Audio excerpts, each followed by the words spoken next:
साथियों नमस्कार। सुदर्शन क्लासेस में आपका एक बार फिर से बहुत बहुत स्वागत है।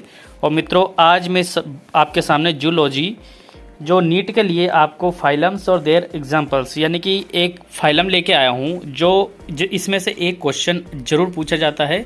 आप ध्यान से देखना, इस फाइलम को मैं पूरा कंप्लीट करवाऊंगा और उसके एग्जाम्पल भी बताऊंगा, उनका न्यूट्रिशन ऑफ मोड भी बताऊंगा। तो यदि आप नीट की तैयारी कर रहे हैं तो आपके सामने जो भी चीज़ें आए आप उनको पढ़ते जाइए, चाहे वो ऑनलाइन मिले, बुक से मिले, आपको इनको पढ़ना है। ठीक है मित्रों, जैसे सबसे पहले मैं यहाँ पे बात करूँगा फाइलम प्रोटोजोआ की। फाइलम प्रोटोजोआ आपने पढ़ा होगा, इसकी कैरेक्टरिस्टिक्स देख लेते हैं मित्रों। सबसे पहले कि इसकी विशेषताएं क्या है। कैरेक्टरिस्टिक्स में सबसे पहले देखें, ये यूनिसेल्युलर ऑर्गेनिजम्स है। यूनिसेल्युलर का मतलब होता है मित्रों सिंगल सेल। इनके बॉडी में सिर्फ और सिर्फ एक ही सेल पाई जाती है, सिंगल सेल यूनिसेल्युलर होते हैं ये। ठीक है, यहाँ पे देखिए दे आर फ्री लिविंग और पैरासाइट्स। ये मुक्त अवस्था में भी रह सकते हैं, फ्री भी रह सकते हैं, और पैरासाइट्स भी होते हैं। पैरासाइट्स का मतलब होता है मित्रों दूसरे जीवों को नुकसान पहुंचाना, उन पर आश्रित रहना, उन पे काउंट होना या डिपेंड होना। ठीक है, तीसरे नंबर देखिए there is no cell wall in their cell. इनकी जो सेल होती है उसमें कोई सेल वॉल नहीं होती है, सेल मेम्ब्रेन जरूर होती है लेकिन सेल वॉल नहीं पाई जाती। ये मेरी तरफ से इंपॉर्टेंट है। ठीक है, इसके बाद में दे आर नॉर्मली हेटरोट्रॉफिक। ये हेटरोट्रॉपिक्स होते हैं यानी कि ये विषमपोषी होते हैं, दूसरे जीवों को खाने का काम करते हैं। ठीक है, इसके बाद में आगे देखिए मित्रों, रिप्रोडक्शन की बात करें। रिप्रोडक्शन का मतलब होता है ये प्रजनन कैसे करते हैं, यानी इनमें दूसरे जीवों का जन्म कैसे होता है। तो देखिए इसमें एक प्रोसेस होती है बडिंग प्रोसेस। बडिंग प्रोसेस आपने क्लास 12th में या फिर 10th में पढ़ी होगी, जिसमें थोड़ी सी स्वेलिंग होती है। स्वेलिंग के बाद में एक नया ऑर्गेनिजम्स बन जाता है। ठीक है, बाय बाइनरी फिजन, द्विखंडन इसको बोलते हैं, इससे भी ये रिप्रोडक्शन करते हैं। ठीक है, नेक्स्ट देखिए यहाँ पे दे आर यूकैरियोटिक होते हैं। देखिए सिंगल सेल है लेकिन सेल कैसी है मित्रों, यूकैरियोटिक। दो प्रकार की सेल होती है, एक प्रोकैरियोटिक जो बहुत पिछड़ी हुई होती है, जो बहुत ही कहने का मतलब होता है जो विकसित नहीं है, डेवलप नहीं होती है वो। लेकिन इसमें यूकैरियोटिक सेल है। यूकैरियोटिक सेल्स का मतलब होता है कि डेवलप है, इसकी जो सेल होती है एक ही है लेकिन बहुत ही डेवलप होती है। That belongs to the kingdom protista, जो प्रोटिस्टा किंगडम के अंतर्गत आते हैं। ठीक है, यूकैरियोटिक होते हैं सारे के सारे ये।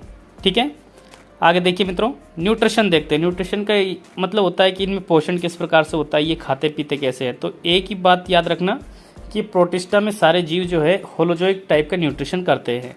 होलोजोइक का मतलब होता है मित्रों, जैसे मान लीजिए ये अमीबा है, ठीक है, इसके आसपास ये कोई फूड है, तो ये अमीबा इसके पास जाएगा और अपनी सेल को ब्रेक कर देगा, ब्रेक करके इस पूरे को अपने शरीर में ले लेगा और इसमें से जो भी एनर्जी उसको एब्जॉर्ब करके वापस इजेक्ट कर देगा, बाहर कर देगा। ठीक है, इसके बाद में आगे देखिए मित्रों, रेस्पिरेटरी सिस्टम।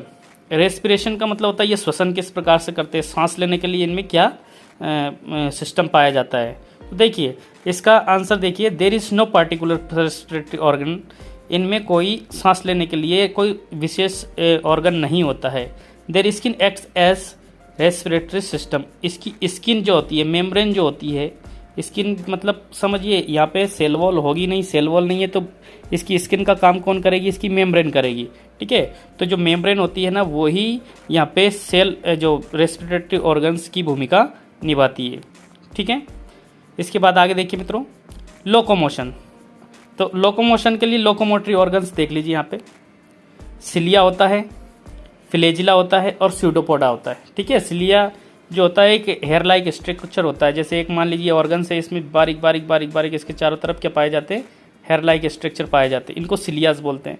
फ्लैजिला आपने देखा होगा, फ्लैजिला ऐसे एक पूंछ टाइप का होता है, टेल टाइप का होता है। और स्यूडोपोडा एक जैसे ये जीव है, इसके शरीर में एक उभार पाया जाता है, एक स्लोप पाया जाता है, इसको ही क्या बोला जाता है, स्यूडोपोडा बोलते हैं। ठीक है, इसके बाद में आगे देखिए मित्रों, सबसे मोस्ट इंपॉर्टेंट चीज़ है इसके एग्जाम्पल्स यहाँ मैं आपके सामने कुछ लेके आया हूँ, देखना। पहले नंबर पे है अमीबा, जे आपने खूब अच्छे से पढ़ा होगा। Giardia, Entamoeba histolytica, Rhizopoda, Sarcodina, Euglena.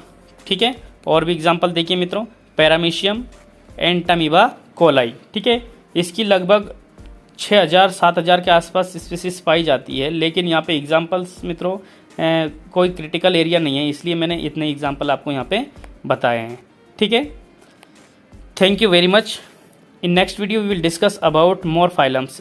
अगले वीडियो में मैं आपको और भी फाइलम्स बताऊंगा, जैसे मान लीजिए पोरीफोरा, सिलेंट्रेटा, एस्केलमेंथिस, प्लेटियलमेंथिस, ये बहुत सारे फाइलम्स आई हैं और फाइलम्स में से एक क्वेश्चन नीट के एग्ज़ाम में ज़रूर पूछा जाता है। आप इस चैप्टर को बहुत अच्छे से पढ़ें मित्रों। ठीक है, वीडियो अच्छा लगा तो प्लीज़ लाइक करना, शेयर करना अपने दोस्तों के साथ और चैनल को सब्सक्राइब करना, जैसे मैं नेक्स्ट वीडियो डालूँ आपको उसका नोटिफिकेशन मिल जाए। Thank you very much.